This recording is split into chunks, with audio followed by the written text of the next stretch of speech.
são bem-vindos em nome de Jesus. Bom, queridos, Deus abençoe cada um de nós. Meus amados, hoje eu quero compartilhar com os irmãos sobre o amor incondicional de Deus pelo pecador. A gente fala de amor, fala do amor de Deus, a gente fala de Deus, e por vezes a gente não se dá conta da grandeza deste amor. E quando nós pensamos no amor de Deus, pensamos em algo que não se extingue, que não acaba, pensamos em algo que é sobrenatural, pensamos em algo que o coração humano ou as atitudes humanas jamais poderão demonstrar da mesma forma. Bem, este é o amor de Deus. João, quando tentou expressar o amor de Deus, ele só conseguiu dizer, olha, porque Deus amou o mundo de tal maneira, uma maneira que foi capaz de dar o seu próprio filho, é verdade, mas ele não conseguiu colocar aquilo em palavras, ao ponto de dizer, olha, ele amou vocês, amou o mundo, amou as pessoas, de tal maneira ao ponto de dar a vida do seu filho unigênito. O fato é que jamais poderemos medir o amor de Deus, porque é um amor incondicional, incondicional porque nós não merecíamos e porque o Senhor não impôs nada para nós. E nesta noite eu quero ler com você um texto bíblico que está lá no livro de Jonas, no capítulo 4, eu quero ler com os irmãos esses versículos, a partir do versículo de número 6, eu quero ler com você esse texto sagrado, de uma lição que Deus deu a Jonas, uma lição dura, mas uma lição, e ele aprendeu a lição.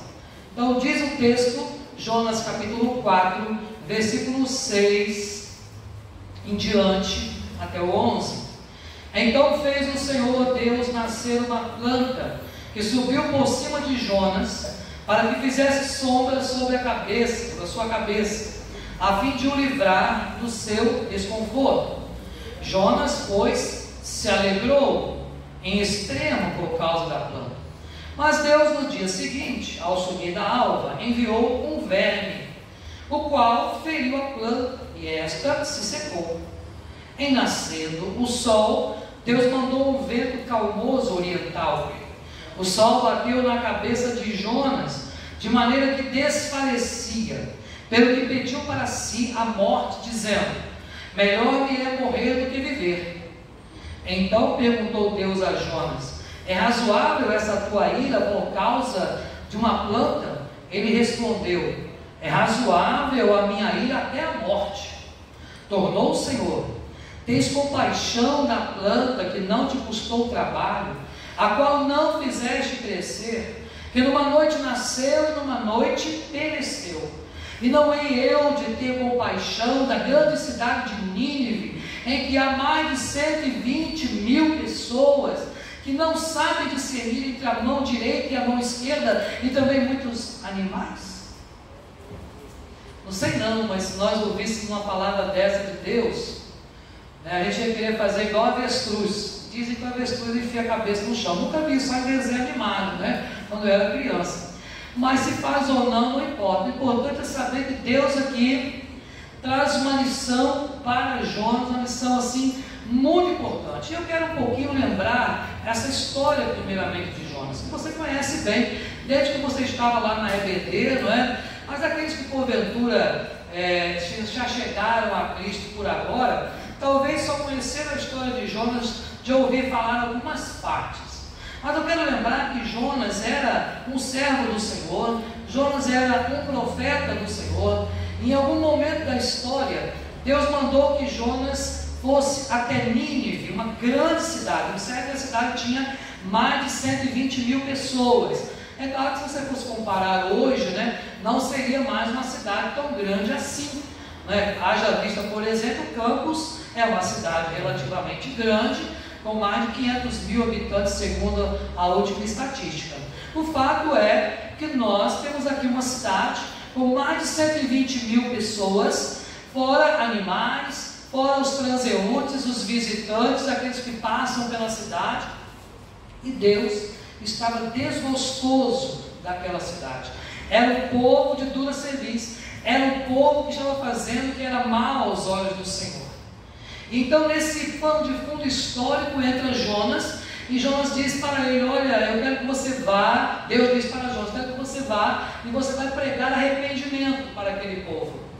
E Jonas, como você conhece a história, se precipitou em fugir daquela missão. E ele compra uma passagem para outro lugar totalmente diferente. E quando ele embarca, e o barco está já em alto mar, sobrevém a tempestade. Eu estou encurtando a história porque todos vocês já conhecem.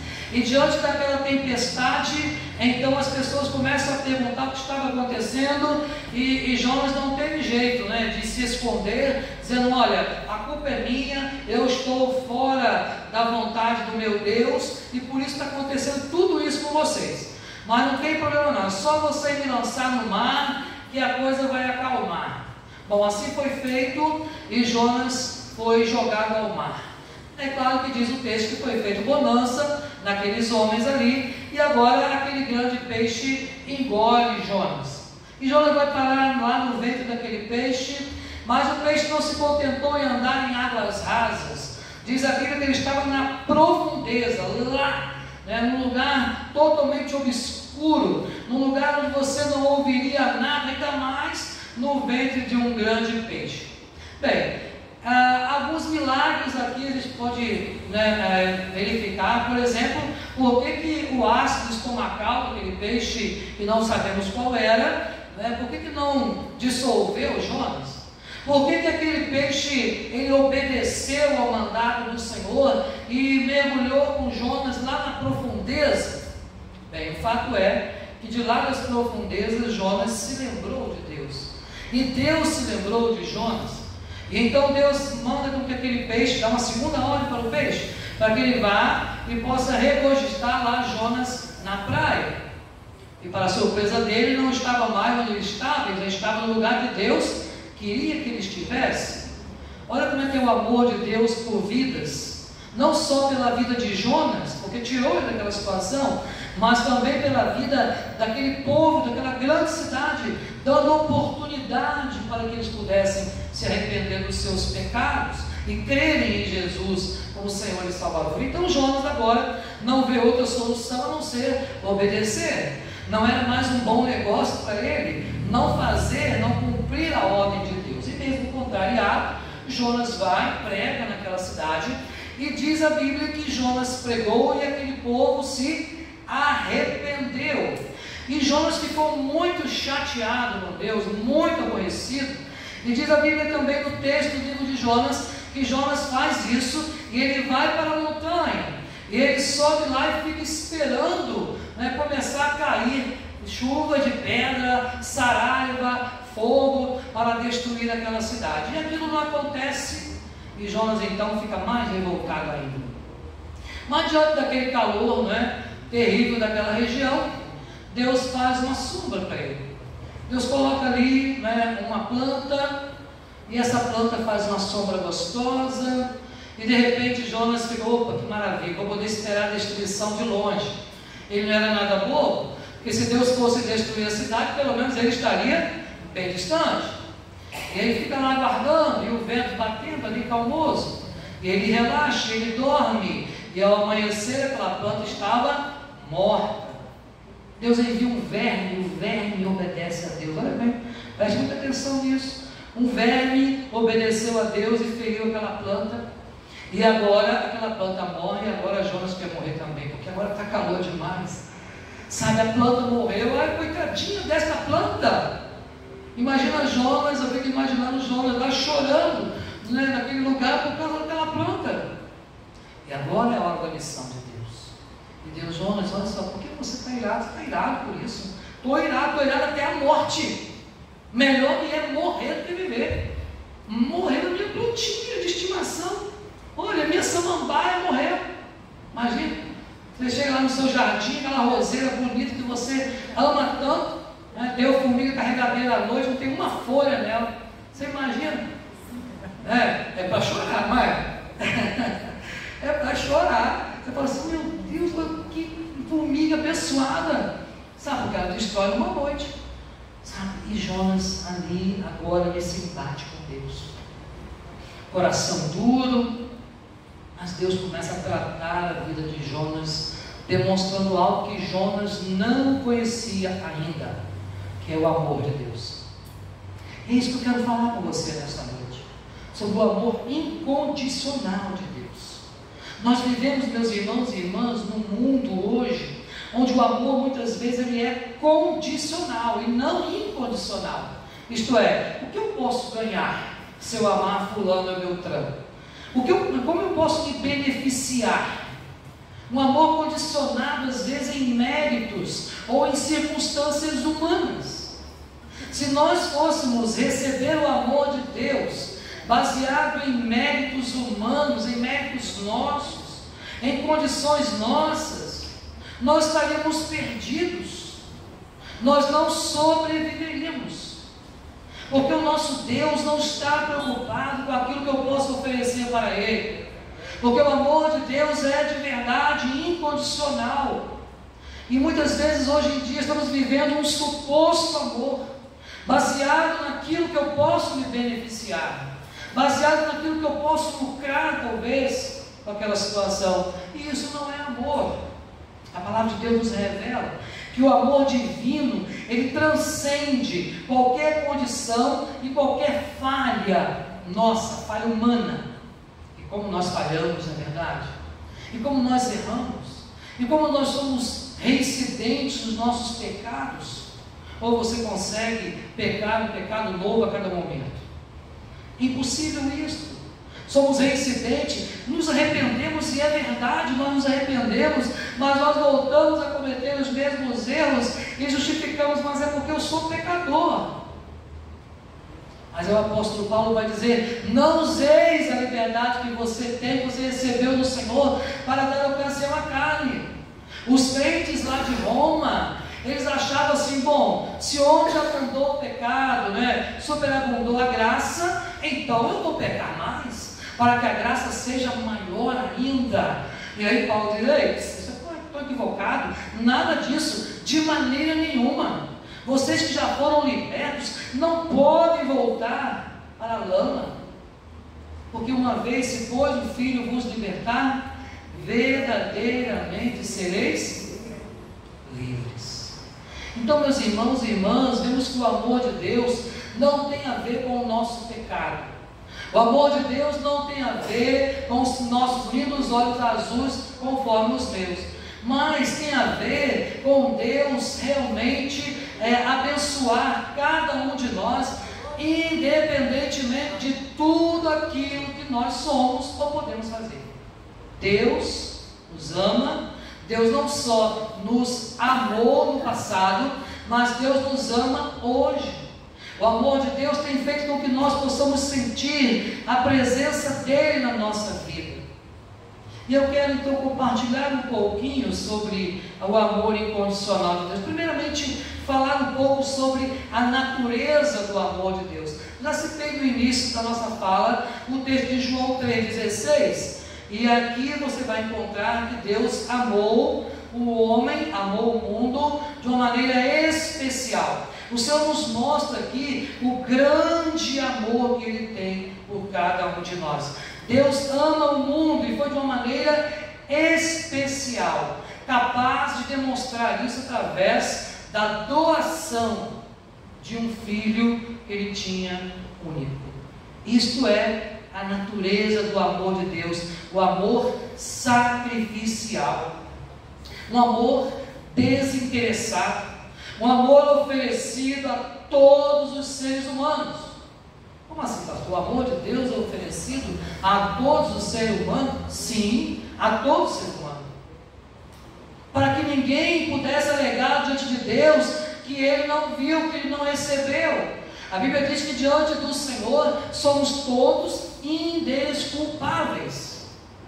Então Deus ofereceu o seu amor, um amor sacrificial, um amor desinteressado a todos os seres humanos, independentemente do seu estado espiritual de queda, independentemente dos nossos pecados, nossos erros, independente daquilo que eu posso ou não fazer para agradá-lo. Mas Deus, a natureza do amor de Deus, é que é um amor que não depende de nós para nada. Só dependeu dele nos amar. E desde o Éden é assim. E desde a criação foi assim. E continua sendo assim. Deus desejando se relacionar conosco a cada momento, para que eu e você pudesse ter uma relação estreita de amizade com este Deus, poder compartilhar as coisas com Ele, poder falar com Ele, poder compartilhar nossos segredos com Ele. É assim que Deus tem se manifestado para nós, e é assim que o amor de Deus se manifesta na nossa vida, um amor onde Deus derrama sobre nós graça sem medida, para que eu e você possamos viver neste mundo mau e tenebroso, de maneira justa, piedosa, sabendo em quem nós temos crido e estamos certos de que Ele é poderoso. Também, meus irmãos e irmãs, precisamos olhar o exemplo de amor demonstrado por Jesus. Se você observar lá em Romanos 5, verso 8, a Bíblia diz assim: mas Deus prova o seu próprio amor para conosco, pelo fato de ter Cristo morrido por nós, sendo nós ainda pecadores. Olha bem, o Senhor Deus provando o seu amor por nós em Cristo Jesus, pelo fato de ter Cristo morrido por nós, sem merecermos. Por quê? Porque nós continuamos sendo pecadores. Então, se você observar, mesmo enquanto éramos pecadores lá atrás, lá nos tempos de Jesus, e ainda continuamos sendo, Cristo morreu por nós. E este versículo destaca então algo muito importante, que o amor de Deus não espera que sejamos perfeitos. Deus não espera a perfeição de nós. Deus não espera que nós sejamos pessoas que não venhamos a pecar. Deus não espera que sejamos merecedores. Não. Ele não quer que nós façamos alguma coisa para que Ele possa nos amar plenamente. Não. O Senhor quer apenas que nós o recebamos como Senhor das nossas vidas. O Senhor quer apenas que nós entendamos que Ele deseja sim nos abençoar a cada momento, e que Ele pode transformar tudo aquilo que aos nossos olhos é tão ruim, é tão difícil, em algo que possa servir para abençoar a nossa vida, porque a palavra de Deus diz que todas as coisas, não são algumas, todas elas cooperam para o bem daqueles que amam a Deus. Então, tudo que acontece na nossa vida, até aquilo que para nós é muito difícil, coopera para o nosso bem. Talvez você não entenda agora, talvez isso pareça um pouco fatalista, mas nós vamos entender mais tarde. A Bíblia também diz que aquilo que você não entende agora, entendê-lo-ás mais tarde. Meus irmãos e irmãs, Ele nos ama, mesmo quando nós estávamos distante dEle. A palavra de Deus, o apóstolo Paulo nos diz que todos pecaram, isso? E destituídos estávamos da glória de Deus. Mas aprova o Senhor, na plenitude dos tempos, enviar Jesus, nascido de mulher, nascido sob a lei, para resgatar aqueles que estavam debaixo do jugo da lei, nós. E um dia fomos libertos pelo sangue de Jesus. E agora podemos experimentar este amor, esse amor que traz para nós algo maravilhoso, que é o terceiro ponto que eu quero compartilhar, que é o perdão incondicional. Assim como o amor de Deus é incondicional, o perdão de Deus é incondicional. Percebam, meus irmãos, que nós confessamos os nossos pecados diariamente, regularmente, pelo menos é isso que eu espero que nós estejamos fazendo, né? Confessando regularmente os nossos pecados diante do Senhor, com arrependimento sincero, sabe? Mas a confissão nossa é uma condição que Deus deixou para que o nosso pecado ele fosse perdoado. A Bíblia diz que nós precisamos nos arrepender. Sem arrependimento e sem derramamento de sangue não há remissão de pecados. Bem, o sangue de Cristo já foi derramado na cruz do Calvário. Hoje você não precisa mais de sacrifícios para poder se achegar ao Pai e para ser perdoado, mas você precisa de arrependimento. Mas a Bíblia também diz, meu irmão e minha irmã, que é Deus quem efetua em nós tanto o querer quanto o realizar. E isso às vezes dá um nó na nossa cabeça. Peraí, mas pastor, se eu tenho que me arrepender, é Deus quem efetua em mim o querer e o realizar, então o meu querer no arrependimento também é de Deus.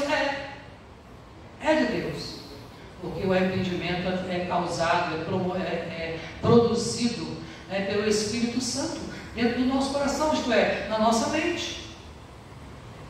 É Ele quem convence o homem de quê? Da justiça, do pecado e do juízo.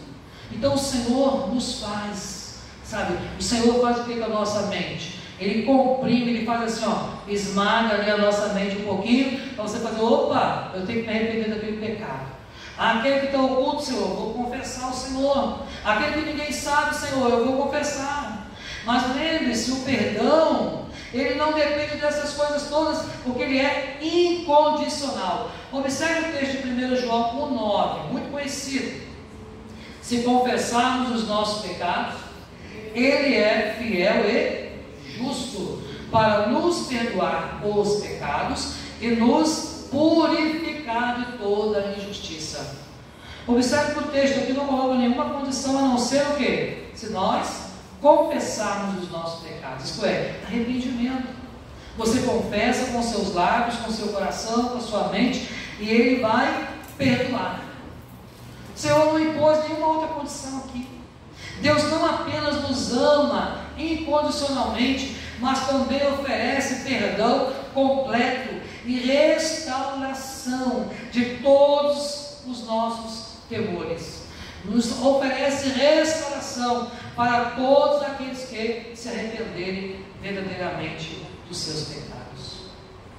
Meus irmãos e irmãs, vivemos um tempo tão difícil, vivemos um tempo de uma espiritualidade, eu falei hoje pela manhã, tão rasa, né? Uma espiritualidade, as pessoas não mergulham mais fundo na palavra, na oração. Vou falar isso amanhã, nossa alvorada recomeça, né? Oração, 6 horas. Então, a gente não mergulha mais, sabe?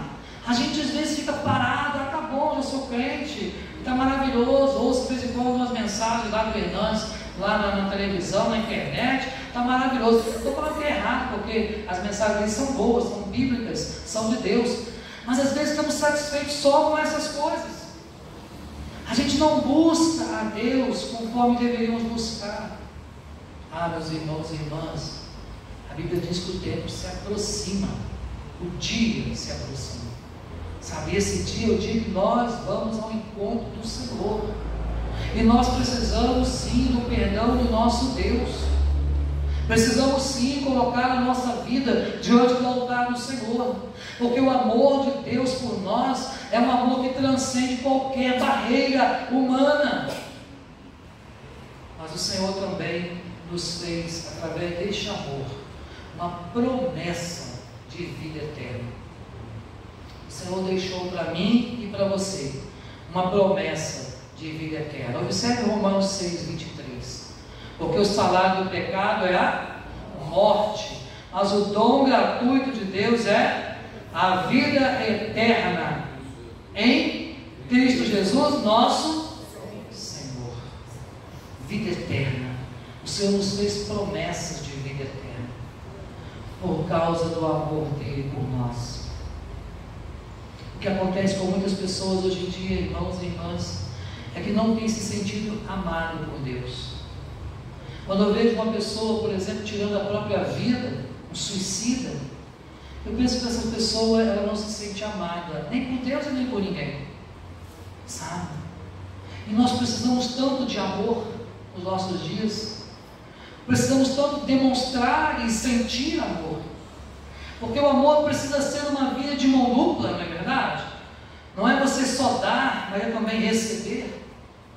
E muitas vezes hoje em dia a gente tem percebido, e a Bíblia diz isso, por se multiplicar o quê? A iniquidade, o pecado, o amor das pessoas tem se esfriado. Porque as pessoas já não amam mais como Cristo ensinou, sabe? Amai-vos uns aos outros, novo mandamento dou, disse Jesus.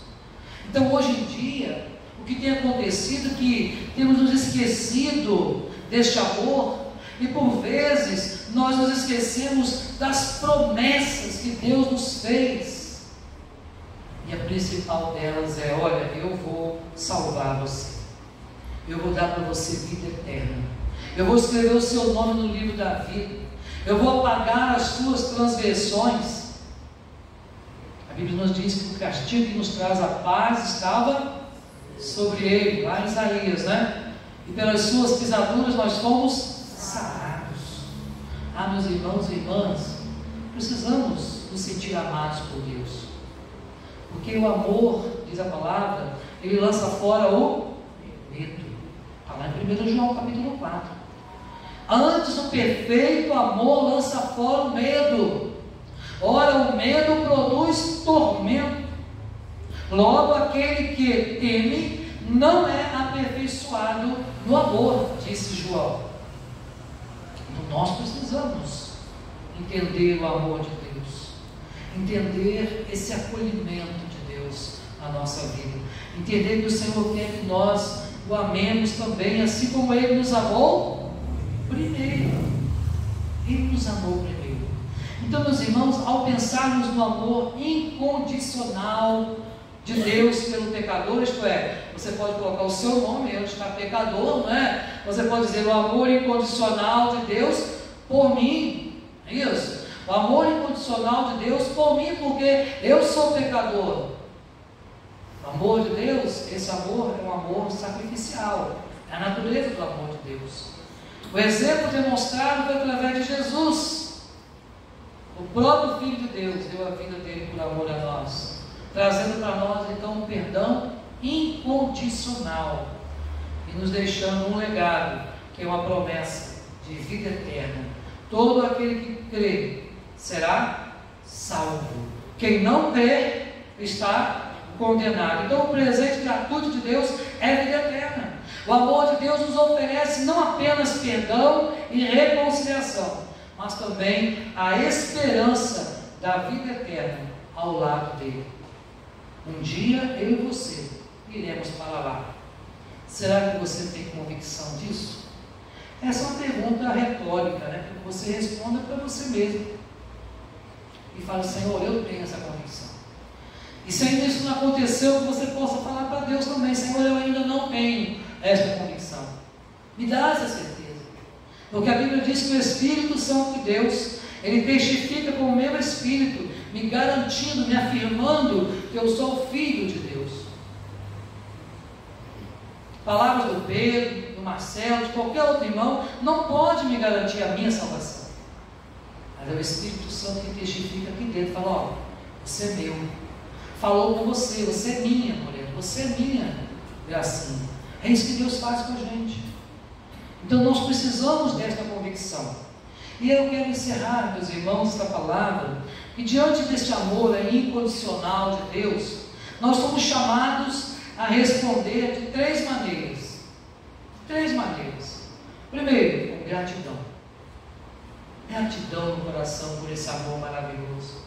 Gratidão porque esse Deus me escolheu. Eu não merecia nada. Eu não tinha mérito. Não ia ter memorial nenhum para mim. Nada. Mas Ele me amou. Ele me amou. Então precisamos realmente responder a este amor de Deus com gratidão no nosso coração. Responder a este amor de Deus com fé no nosso coração. A fé salvadora, a fé salvífica, aquela que o Espírito Santo coloca no nosso coração para nos habilitar a crer que nós temos um lugar lá no céu, onde eu não sei, mas é o lado de Deus, então é um lugar maravilhoso. Precisamos crer nessas coisas e precisamos responder com arrependimento. Então, responder ao amor de Deus com gratidão, com fé e com arrependimento no nosso coração, entendendo que a graça de Deus é o melhor que nós podemos ter a cada dia. Devemos aceitar esse amor, aceitar o amor de Deus. Sabe, tem muita gente que não aceita Deus, que não aceita o amor de Deus. Precisamos viver em obediência a Ele. Mas depois de tudo isso, nós precisamos compartilhar este amor com outras pessoas. Compartilhar este amor com aqueles que Deus também ainda quer salvar. Então eu quero te fazer um desafio nesta noite. Quero deixar para você pensar nesse desafio. Que você possa refletir diariamente sobre o amor de Deus por nós. E que este amor possa transformar o nosso coração. Que este amor possa nos capacitar a amar os outros da mesma maneira que Deus nos amou primeiro. Deus te abençoe a viver este amor, em nome de Jesus. Amém? Amém. Meus amados irmãos,